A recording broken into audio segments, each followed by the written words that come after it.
लेंगे जयपुर से खबर है। उप मुख्यमंत्री दिया कुमारी की अध्यक्षता में बैठक, पर्यटन भवन में महत्वपूर्ण बैठक। धरोहर प्राधिकरण के अध्यक्ष ओंकार सिंह लखावत, पर्यटन आयुक्त रुक्मणी नियार, प्रख्यात आर्किटेक्ट अनूप बरथरिया, संयुक्त निदेशक राजेश शर्मा और अन्य बैठक में मौजूद। महाराणा प्रताप सर्किट, पुष्कर प्रोजेक्ट सहित अन्य प्रोजेक्ट पर चल रही है चर्चा।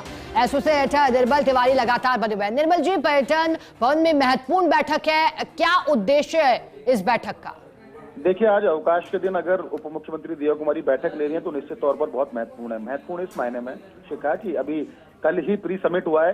जिस तरह से प्रवासी राजस्थानी हम प्री समिट की बात कर रहे थे, समिट की बात कर रहे थे, अब चूंकि अगले महीने 9-10 तारीख को बड़ा आयोजन होने वाला है तो उसमें किस तरह से राजस्थान निवेशकों को लुभाएगा, खासकर पर्यटन और हॉस्पिटैलिटी क्षेत्र की हम बात करते हैं, पर्यटन और मेहमान नवाजी क्षेत्र की, तो निश्चित तौर पर उसकी तैयारियों की बैठक है। लेकिन इस बैठक में चूंकि धरोहर प्राधिकरण के अध्यक्ष ओंकार सिंह लखावत मौजूद हैं, अनूप बरथरिया जो प्रख्यात आर्किटेक्ट है वो मौजूद है, राजेश शर्मा है, रुक्मणी नियार जो पर्यटन आयुक्त है और तमाम दूसरे जो अधिकारी हैं वो बैठक में मौजूद हैं। इस बैठक में बेसिकली जिस तरह से महाराणा प्रताप सर्किट के ऊपर काम हो रहा है उसको और कितनी तेजी से किया जा सकता है, कैसे उसको जल्दी से जल्दी पूरा किया जाए।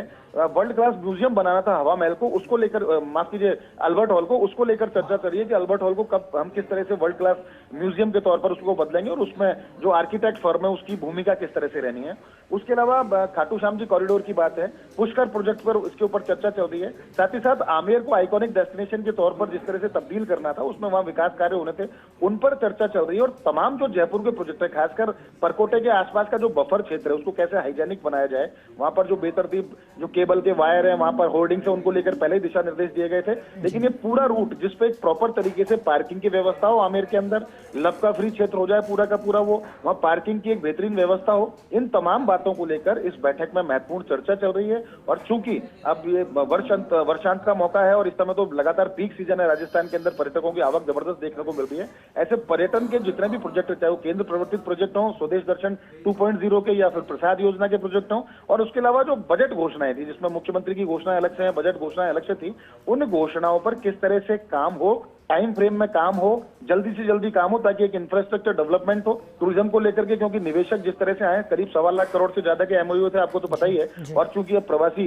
राजस्थानी दिवस है तो उसमें भी ऐसा लगता है कि निवेशक काफी संख्या में यहाँ पर आएंगे, तो उनको हम किस तरह से जल्दी से जल्दी हमारी पर्यटन नीति को घोषित करें, फिल्म प्रोत्साहन नीति जो फ्लोर पर आने वाली है उसको घोषित करें, मोबाइल ऐप की बात थी जो तैयार किया जा रहा है उसको लेकर उन्होंने दिशा निर्देश दिए। और खासकर दिल्ली रोड पर जिस तरह से कॉन्सर्ट एरिना, जिसकी हमने सुबह भी चर्चा की थी, कॉन्सर्ट एरिना कैसे तैयार होगा, उसमें किस किस तरह की वहां पर सुविधाएं होंगी, उन तमाम बातों को लेकर उप मुख्यमंत्री दिया कुमारी इस समय अधिकारियों के साथ चर्चा कर रही हैं।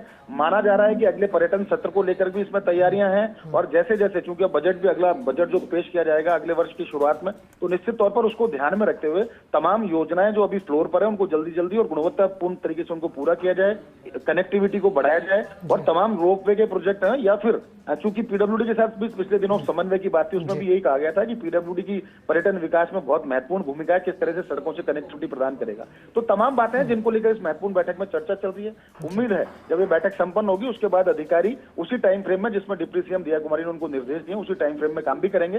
तमाम घोषणाएं, चाहे बजट घोषणा हो, चाहे मुख्यमंत्री की घोषणाएं, केंद्र प्रवर्तित योजनाएं या फिर राज्य की योजनाएं, उन योजनाओं को जल्दी से जल्दी किस तरह से पूरा किया जाएगा उसको लेकर एक पूरा एक फॉर्मूला तैयार हो जाएगा, एक रोड मैप तैयार हो जाएगा। और निश्चित तौर पर पर्यटन विकास की दिशा में इस बैठक को महत्वपूर्ण माना जा रहा है। ठीक है निर्मल जी, बहुत शुक्रिया आपका साथ जुड़ने के लिए, जानकारी के लिए।